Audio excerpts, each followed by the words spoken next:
ರಾಜ್ಯದೊಳಗಿರ್ತಕ್ಕಂಥ ಮಠಮಾನ್ಯಗಳು ಇನ್ನಿತರ ರಾಜ್ಯದೊಳಗಿಂದ ಎಲ್ಲಿನೂ ಕೊಡೋದಿಲ್ಲ. ನಮ್ಮ ರಾಜ್ಯದೊಳಗಿಂದ ಎಂತಿಂದ ಶರಣರದ ಹುಟ್ಟಿದ್ರು ಏನ್ರಿ, ಇವೆಲ್ಲ ಹುಟ್ಟಿರ್ತಕ್ಕಂಥದ್ದು ನಮ್ಮ ರಾಜ್ಯದೊಳಗನೆ. ಹಡಪದಪ್ಪಣ್ಣ, ಬಸವಣ್ಣ, ಏನ್ರಿ ಮಡಿವಾಳ ಮಾತಯ್ಯ, ಡೋಹರ ಕಕ್ಕಯ್ಯ, ಏನ್ರಿ ಹಾವಿನಾಳ ಕಲ್ಲಯ್ಯ, ಇವರೆಲ್ಲ ಶರಣರದ ಎಲ್ಲಿ ಹುಟ್ಟ್ಯಾರ ತಗೊಂಡು ಕೇಳಿದ್ರ ಅದು ನಮ್ಮ ರಾಜ್ಯದ ಮನ್ನ ಬಿಟ್ರೆ ಮತ್ತೆ ಬೇರೆ ಕಡೆ ಎಲ್ಲಿನೂ ಕೂಡ ಹುಟ್ಟಿಲ್ಲ. ನಾವೆಲ್ಲ ಬಹಳ ಪುಣ್ಯ ಮಾಡೀವಿ. ನಾವು ಎಷ್ಟರ ಮಟ್ಟಿಗೆ ಪುಣ್ಯ ಮಾಡಿವಿ ಹತ್ತಿಕೊಂಡ ಇಂಥ ಶರಣ ಸಂತರನ್ನ ಪಡೆದು ನಾವು ಬಹಳ ದೊಡ್ಡ ಪುಣ್ಯ ಮಾಡಿವಿ. ಯಾವಾಗಿಂದ ಇಂಥ ರಾಜ್ಯವನ್ನ ಇಡೀ ರಾಜ್ಯವನ್ನ ತಿರುಗಾಡ್ಲಿಕ್ಕತ್ತಾನೆ ಯಾರು? ನಂದೀಶ. ಯಾವಾಗಿಂದ ನಂದೀಶ ಇಡೀ ರಾಜ್ಯವನ್ನ ತಿರುಗಾಡ್ಲಿಕ್ಕತ್ತಾನೆ. ಎಲ್ಲಿನೂ ಕೂಡ ಇಂಥ ಶರಣ ದಂಪತಿಗಳಾಗಿರ್ತಕ್ಕಂಥವ್ರು ಎಲ್ಲಿನೂ ಕೂಡ ಸಿಗಲಿಲ್ಲ. ಕೊನೆಯದಾಗಿ ತಿರುಗ್ತಾ ತಿರುಗ್ತಾ ತಿರುಗ್ತಾ ನಂದೀಶ ಎಲ್ಲಿಗೆ ಬರ್ತಾನೆ ಅಂತಕೊಂಡು ಕೇಳಿದ್ರೆ ಇದೇ ನಮ್ಮ ಕಲಬುರಗಿ ಜಿಲ್ಲೆಗೆ ಅಂತ ಬರ್ತಾನೆ. ಏನ್ರಿ, ನಮ್ಮ ಕಲಬುರಗಿ ಜಿಲ್ಲೆಗೆ ಅಂತ ಬಂದ. ನೀವೆಲ್ಲ ಕಲಬುರಗಿ ಜಿಲ್ಲೆಗೆ ಅಂತ ಸಂಬಂಧಪಟ್ಟಿರ್ತಕ್ಕಂಥವ್ರೆ. ನೀವೆಲ್ಲ ಎಷ್ಟರ ಮಟ್ಟಿಗೆ ಅಂತ ಪುಣ್ಯ ಮಾಡಿ ಅಂತಕೊಂಡು ಕೇಳಿದ್ರ ಇಡೀ ಎಲ್ಲ ದೇಶಗಳನ್ನ ತಿರುಗಿ ಕೊನೆಗೆ ಭಾರತ ದೇಶವನ್ನ ತಿರುಗಿ ಹೇಳಿ ಇಡೀ ನಮ್ಮ ಕರ್ನಾಟಕ ರಾಜ್ಯವೆಲ್ಲವನ್ನು ಕೂಡ ತಿರುಗಿದ್ರೆ ಅಂತ ಶರಣ ದಂಪತಿಗಳು ಎಲ್ಲಿನೂ ಕೂಡ ಸಿಗಲಿಲ್ಲ. ಕೊನೆಯದಾಗಿ ಇಡೀ ನಮ್ಮ ಕಲಬುರಗಿ ಜಿಲ್ಲೆಗೆ ಬಂದ. ಇಡೀ ಕಲಬುರಗಿ ಜಿಲ್ಲೆ ತಿರುಗ್ತಾ ತಿರುಗ್ತಾ ಇರುವಂತಹ ಪ್ರಸಂಗದ ಒಳಗ ಇಲ್ಲೇ ನಮ್ಮ ಪಕ್ಕದ ತಾಲೂಕಾಗಿರ್ತಕ್ಕಂಥ ಜೇವರ್ಗಿ ತಾಲೂಕಿನೊಳಗ ಚಿಕ್ಕದಾಗಿರ್ತಕ್ಕಂಥ ಗ್ರಾಮ ಅದು ಅರಳಗುಂಡಿಗೆ ಅಂತಕ್ಕಂಥ ಊರ. ಇಲ್ಲೇ ಜೇವರ್ಗಿ ತಾಲೂಕಿನಾಗ ಇದೇ ನಮ್ಮ ಕಲಬುರಗಿ ಜಿಲ್ಲಾನೇ. ಜೇವರ್ಗಿ ತಾಲೂಕಿನೊಳಗಿರ್ತಕ್ಕಂಥ ಸಣ್ಣದಾಗಿರ್ತಕ್ಕಂಥ ಊರ ಅರಳಗುಂಡಿಗೆ ಅಂತಕ್ಕಂಥ ಗ್ರಾಮ. ಆ ಅರಳಗುಂಡಿಗೆ ಗ್ರಾಮದೊಳಗೆ ಒಂದೇ ಒಂದು ಮನೆತನ ಇತ್ತು, ಅದು ಸಾಲೋಕ್ಯ ಮನೆತನ ಅಂತಕ್ಕಂಥ ಮನೆತನ. ಆ ಮನೆತನದೊಳಗೆ ಶರಣ ದಂಪತಿಗಳಾಗಿರ್ತಕ್ಕಂಥ ಆದಯ್ಯ ಮತ್ತು ಮಡಿಯಮ್ಮ ಅನ್ನುವಂಥ ಶರಣ ದಂಪತಿಗಳದ. ಲಕ್ಷ ಕೊಡ್ರಿ, ಅವ್ರ ಹೆಸರು ಎಷ್ಟು ಚಂದ ನೋಡ್ರಿ, ಆದಯ್ಯ ಮತ್ತು ಮಡಿಯಮ್ಮ. ಯಾವಾಗ ಆದಯ್ಯ ಮತ್ತು ಮಡಿಯಮ್ಮನ ಜೀವನ ಹೆಂಗಿತ್ತು ಹತ್ತಿಕೊಂಡದ ಕೇಳಿದ್ರೆ ಬಹುಶಃ ಆ ನಾಡಿನೊಳಗ ಎಲ್ಲಿ ಅರಳಗುಂಡಿಗೆ ಊರಾಗ ಯಾರಾದ್ರೂ ಕೂಡ ಊರಾಗಿಂದ ಭಿಕ್ಷುಕರು ಬಂದ್ರ ಯಪ್ಪಾ ನಮ್ಮ ಭಿಕ್ಷಾ ನೀಡ್ರಿ ಹತ್ತಿಕೊಂಡ್ರ ಇಡೀ ಊರ್ ಜನ ಹೇಳ್ತಿರ್ತತೆ ಈ ಗ್ರಾಮದೊಳಗೆ ನಿನ್ಗೆ ಯಾರು ಭಿಕ್ಷೆ ನೀಡಂಗಿಲ್ಲ. ಈ ಊರಾಗಿಂದ ಇರ್ತಕ್ಕಂಥ ಒಂದೇ ಒಂದು ಮನಿತನ, ಆ ಮನಿತನ ಯಾರ್ದು ಹೊತ್ತಿಕೊಂಡು ಕೇಳಿದ್ರ ಆದಯ್ಯನವ್ರ ಮನಿತನ ತೈತಿಪ್ಪ, ನೀ ಅವ್ರ ಮನೆಗೆ ಹೋಗಿ ಭಿಕ್ಷಾ ಕೇಳಿದ್ರ ನಿನಗೆ ಭಿಕ್ಷೆ ನೀಡ್ತಾರ. ಅಷ್ಟೇ ಅಲ್ಲ, ನಿನ್ನ ಮನೆಗೆ ಕುಂತ ಉಣಿಸಿ ಕಳಿಸ್ತಾರ. ಇವ್ರ ಆದಾಯ ಮತ್ತು ಮಡಿಯಮ್ಮರ ಜೀವನ ಹೆಂಗಿತ್ತು? ನಿತ್ಯನೂ ಕೂಡ ಬೆಳಗಿನ ಜಾವದೊಳಗೆ ಅಂತ ಹೇಳಬೇಕು ಏನ್ರಿ, ಗಂಡನ ಪಾದಕ್ಕೆ ನಮಸ್ಕಾರ ಮಾಡಬೇಕು. ಎದ್ದು ಹೋಗಿ ತನ್ನ ದಿನನಿತ್ಯ ಕ್ರಿಯಾಚರಣೆಗಳನ್ನ ಮುಗಿಸ್ಕೊಂಡು ಸ್ನಾನ ಏನ್ರಿ ಈರ್ವರು ಗಂಡ ಹೆಂಡತಿ ಎದುರ ಬೆದರ ಕುತ್ಕೊಂಡು ಲಿಂಗಾರ್ಚನೆ ಮಾಡ್ಕೋತಿದ್ರು, ಲಿಂಗ ಪೂಜೆ ಮಾಡ್ಕೋತಿದ್ರು. ಯಾವಾಗಿಂದ ಲಿಂಗ ಪೂಜೆ ಆಯ್ತು, ಈ ಲಿಂಗ ಪೂಜೆ ಮಾಡ್ಕೊಂಡ ತಕ್ಷಣನೇ ಈರ್ವರು ಕೂಡ್ಕೊಂಡು ಊರು ಹೊರಗೆ ಒಂದು ಮಲ್ಲಯ್ಯನ ದೇವಸ್ಥಾನ, ಮಲ್ಲಯ್ಯನ ಗುಡಿಗೆ ಬರ್ತಿದ್ರು ಇಬ್ರು ಗಂಡ ಹೆಂಡತಿ. ಯಾವಾಗಿಂದ ಮಲ್ಲಯ್ಯನ ಗುಡಿಗೆ ಬಂದು ಒಂದು ಸವನ ಹಿಂಗ ಮಲ್ಲಯ್ಯನ ಎದುರಿಗೆ ಕೂತ್ಕೊಂಡಂತ ಪಾಪ ಮಡಿಯಮ್ಮ ಹಿಂಗ ಮಲ್ಲಯ್ಯನ ಲಿಂಗದ ಎದುರಿಗೆ ಕೂತ್ಕೊಂಡು ಕಣ್ಣೀರ್ ಹಾಕ್ತಿದ್ಲು. ಯಪ್ಪ ಪರಮಾತ್ಮ, ನಾನ್ ನಿನ್ನಲ್ಲಿ ಏನ್ ಕೇಳಕತ್ತೀನಿ? ಮದುವೆ ಆಗಿಂದ 18 ವರ್ಷ ಆಗಿತ್ತು ಮಡಿಯಮ್ಮಳದು. ಆದಯ್ಯ ಮತ್ತು ಮಡಿಯಮ್ಮರ ಮದುವೆ ಆಗಿಂದ 18 ವರ್ಷ ಆಗದೆ. ಆದ್ರ ಪ್ರತಿನಿತ್ಯನೂ ಕೂಡ ಬರಬೇಕು, 18 ವರ್ಷಗಳ ಪರ್ಯಂತರವಾಗಿ ಬರಬೇಕು, ಲಿಂಗದ ಎದುರಿಗೆ ಕುಂದಿರ್ಬೇಕು, ಆ ಮಲ್ಲಯ್ಯನ ಎದುರಿಗಿಂದ ಭಕ್ತಿದಿಂದ ಬೇಡ್ಕೋಬೇಕು, ಕಣ್ಣೀರ್ ಹಾಕಬೇಕು. ನಾನು ಏನು ತಪ್ಪು ಮಾಡೀನಿ? ನಾ ಏನು ಅಪರಾಧ ಮಾಡೀನಿ? ನಾನು ನಿನ್ನಲ್ಲಿ ಸಂಪತ್ತಿ ಕೇಳಂಗಿಲ್ಲ, ಐಶ್ವರ್ಯ ಕೇಳಂಗಿಲ್ಲ, ನಾನು ಬಂಗಾರ ಬೆಳ್ಳಿ ಅಂತಕ್ಕಂಥ ಕೇಳಂಗಿಲ್ಲ. ನನಗೆ ಒಂದೇ ಒಂದು ಮಗುವಿನನ್ನ ಕೊಡು, ಅದು ಹೆಣ್ಣರಿಗಿರ್ಲಿ ಗಂಡರಿಗಿರ್ಲಿ, ನನಗೆ ಒಂದೇ ಒಂದು ಮಗುವಿನನ್ನ ಕೊಡುವತ್ತಿ ಕೊಡೋದು ಪಾಪ ಮಡಿಯಮ್ಮ ನಿತ್ಯನೂ ಕೊಡೋದು ಕಣ್ಣೀರು ಹಾಕ್ತಿದ್ಲು. ಯಾವಾಗ ಇವಳು ಕಣ್ಣೀರು ಹಾಕೋದನ್ನ ಗಂಡನ ಆಗಿರ್ತಕ್ಕಂಥ ಯಾವ ಆದಯ್ಯನವರಿಂದ ನೋಡ್ತಾರೆ. ಯಾಕೆ ಕಣ್ಣೀರು ಹಾಕ್ಲಿಕ್ಕಂತೆ? ಪರಮಾತ್ಮನಿಗೆ ಕೊಡಬೇಕನ್ನುವಂತ ಮನಸ್ಸಿತ್ತು ಹತ್ತಿಕೊಂಡ್ರ ನಿನ್ನ ಬೇಡ್ಕೊಳ್ಳಾರ್ದೇನೆ ಕೊಡ್ತಾನೆ.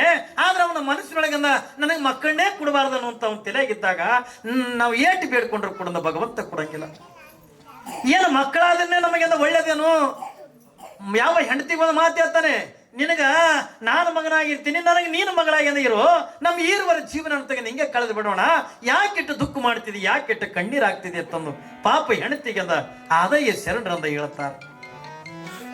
ಯಾವಾಗಿನ ಆದಯ್ಯ ಶರಣರು ಇಟ್ಟೆಲ್ಲ ಹೇಳಿದಾಗ ಆದ್ರೂ ಕೂಡ ಮಡಿಯಮ್ಮ ಅಂತಾಳ, ಇಲ್ಲ ಈ ಮಕ್ಕಳದಂತ ಜೀವನದೊಳಗೆ ನೋಡಿರುವ ಒಂದು ಹೆಣ್ಣಿಗೆ ಮದುವೆ ಆದ ಬಳಿಕ ಗಂಡನ ಮನ್ಯಾಗ ಬಂಗಾರ ಇರ್ಲಿ ಬಿಡ್ಲಿ ಏನ್ರಿ ಸಿರಿ ಸಂಪತ್ತು ಇರ್ತದ ಬಿಡ್ತದ ಗೊತ್ತಿಲ್ಲ, ಮದುವೆ ಆಗಿಂದ ವರ್ಷ 2 ವರ್ಷನಾಗ ಒಂದು ಮಗು ಹುಡ್ತಂದ್ರೆ ಮಾತ್ರ ಆ ಹೆಣ್ಮಗಳಿಗೆ ಒಂದು ಖುಷಿ ಇರ್ತದ, ಒಂದು ಆನಂದ ಇರ್ತದ.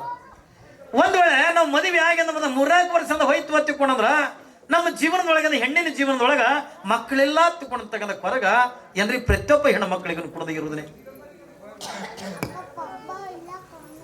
ಎಲ್ಲರ ಜೀವನದೊಳಗಿಂದ ಅದು ಹೆಣ್ಮಕ್ಳ ಜೀವನದೊಳಗಿಂದ ದುಃಖ ತಗನಿ ಇರೋದೆ.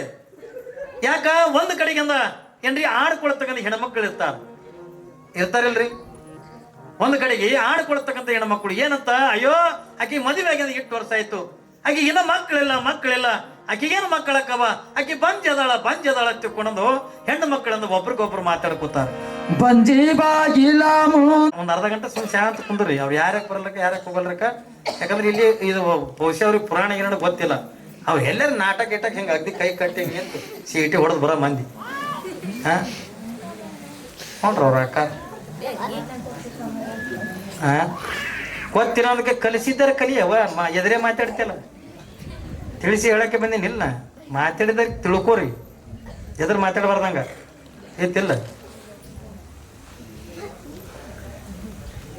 ಕೇಳಿ ಇನ್ನೊಂದು 10-15 ಮಿನಿಟ್ ನನ್ನ ಟೈಮ್ ಅಷ್ಟೇ ಐತ್ರಿ. ಯಾವಾಗಿಂದ ನಂದೀಶನಿಗಿಂದ ಪರಮಾತ್ಮ ಹೇಳ್ತಾನೆ, ನಂದೀಶ ಯಾವ ದೇವಾನುದೇವತೆಗಳು ಕೂಡ ಭೂಲೋಕದೊಳಗೆ ಅವತಾರ ತಾಳಿಕೆಂದ ಎಲ್ಲರೂ ಕೂಡ ಒಲ್ಲೆ ಅನ್ನಕತ್ತಾರಪ್ಪ. ಹಿಂದೆ ನೀ 12ನೇ ಶತಮಾನದೊಳಗಿಂದ ಇದೇ ನಂದೀಶನೇ ಯಾವ ಬಸವಣ್ಣನಾಗಿಂದ ಹುಟ್ಟಿ ಲೋಕವನ್ನು ಉದ್ಧಾರ ಮಾಡಿ ಬಂದಿದೆ. ವಚನ ಸಾಹಿತ್ಯಗಳ ಮುಖಾಂತರವಾಗಿ, ಇಷ್ಟಲಿಂಗದ ಮುಖಾಂತರವಾಗಿ, ವಿಭೂತಿ ರುದ್ರಾಕ್ಷಿಗಳ ಮುಖಾಂತರವಾಗಿ 12ನೇ ಶತಮಾನದೊಳಗೆ ಆ ಜಾತಿ ಈ ಜಾತಿ ಅನ್ನೋದಕ್ಕಿಂತ ಸರ್ವ ಧರ್ಮದವರನ್ನು ಕೂಡ ನೀನು ಎಲ್ಲನ್ನು ಕೂಡ ಧರ್ಮವಂತರನ್ನಾಗಿ ಮಾಡಿ ಬಂದಿದೆಯಲ್ಲ. ಮಾತೃ ಕೂಡ ಹದಗೆಟ್ಟು ಹೋಗಿರ್ತಕ್ಕಂಥ ಈ ಧರ್ಮವನ್ನ, ಈ ಮನುಷ್ಯ ಕುಲವನ್ನ ಯಾರು ಉದ್ಧಾರ ಮಾಡ್ಬೇಕಂತಕೊಂಡು ಕೇಳೋ ನಂದೀಶ, ಇದು ನಿನ್ನಿಂದಲೂ ಸಾಧ್ಯತೆ ಹೊರತಾಗಿ ಬೇರೆ ಯಾರಿಂದಲೂ ಕೂಡ ಸಾಧ್ಯ ಇಲ್ಲ ತಂದು ಯಾವಾಗಿಂದ ನಂದೀಶನಿಗೆ ಅಂತ ಹೇಳಿಕತ್ಯ. ಯಾವಾಗಿಂದ ನಂದೀಶನಿಗೆ ಅಂತ ಹೇಳಿದಾಗ ಅವಾಗಿಂದ ನಂದೀಶ ಅಂತಾನೆ, ಭಗವಂತ ಪದೇ ಪದೇ ನನಗೆ ಯಾಕೆ ಕಳ್ಸಕತ್ಯಪ್ಪ, ಬ್ಯಾಡ ಹತ್ತುಕೊಂಡ್ರು ಕೂಡ ಕೇಳಿಲ್ಲ. ಇಲ್ಲ ನಂದೀಶ ನೀ ಹೋಗ್ಲೇಬೇಕತ್ತುಕೊಂಡು ಯಾವಾಗಿಂದ ಪರಮಾತ್ಮನ ಆಜ್ಞೆ ಮಾಡಿದಾಗ ಭಗವಂತನ ಮಾತಿಗೆ ಅನುಗುಣವಾಗಿ ನಂದೀಶ ಭೂಲೋಕ ಸಂಚಾರ ಮಾಡಕ್ ಬಂದ. ಯಾವ ತಾಯಿ ತಂದೆ ಗರ್ಭದೊಳಗೆ ಇಂಥ ತಂದೆ ತಾಯಿ ಗರ್ಭದೊಳಗೆ ಹುಟ್ಟತ್ತುಕೊಂಡು ಹೇಳಿಲ್ಲ ಏನ್ರಿ. ಇಂಥ ತಾಯಿ ತಂದೆ ಗರ್ಭದೊಳಗೆ ಹುಟ್ಟತ್ತುಕೊಂಡು ಹೇಳಿಲ್ಲ. ಆದ್ರ ಎಂಥ ತಂದೆ ತಾಯಿ ಗರ್ಭದೊಳಗೆ ಹುಟ್ಟಬೇಕು, ಆ ದಂಪತಿಗಳಾಗಿರ್ತಕ್ಕಂಥವ್ರು ಧರ್ಮವಂತರಾಗಿರ್ಬೇಕು, ನೀತಿವಂತರಾಗಿರ್ಬೇಕು, ಸದಾವಕಲನ ಧ್ಯಾನದೊಳಗೆ ಇರಬೇಕು, ಲಿಂಗ ಪೂಜಾ ನಿಷ್ಠರಾಗಿರ್ಬೇಕು ಏನ್ರಿ.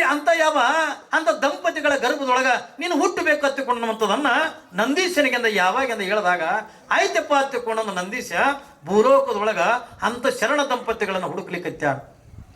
ಎಲ್ಲ ದೇಶಗಳನ್ನ ತಿರುಗದ, ಇಡೀ ಭಾರತ ದೇಶವನ್ನ ತಿರುಗದ. ಬರೀ ಭಾರತ ದೇಶ ಮಂದಿ ಅತ್ತಲ್ಲ, ಅದು ಎಲ್ಲ ಇಡೀ ಭಾರತ ದೇಶದೊಳಗ ಕರ್ನಾಟಕ ರಾಜ್ಯಕ್ಕೆಂದ ಬರ್ತಾನ ನಂದೀಶ. ನಮ್ಮ ಕರ್ನಾಟಕ ರಾಜ್ಯ ಎಷ್ಟು ಪುಣ್ಯ ಮಾಡ್ಯದ, ಬಹುಶಃ ನಿಮ್ಗೆ ಯಾರಿಗೇನು ಕೂಡ ಕಲ್ಪನೆ ಇಲ್ಲ ಏನ್ರಿ. ನಮ್ಮ ರಾಜ್ಯದೊಳಗಿರ್ತಕ್ಕಂಥ ಸಂತರು, ನಮ್ಮ ರಾಜ್ಯದೊಳಗಿರ್ತಕ್ಕಂಥ ಮಹಾತ್ಮರು, ನಮ್ಮ ರಾಜ್ಯದೊಳಗಿರ್ತಕ್ಕಂಥ ಸ್ವಾಮಿಗಳು, ನಮ್ಮ ರಾಜ್ಯದೊಳಗಿರ್ತಕ್ಕಂಥ ಮಠ ಮಂದಿರ ಗುಡಿ ಗುಂಡಾರಗಳಂತಕ್ಕಂಥವು ಇನ್ನೊಂದು ಕಡೆಗೆ ಅದು ಬೇರೆ ಎಲ್ಲಿನೂ ಕೂಡ ಇಲ್ಲ ಏನ್ರಿ. ಅದು ಯಾರು ಕೂಸ್ ಕರ್ಕೋರಿ.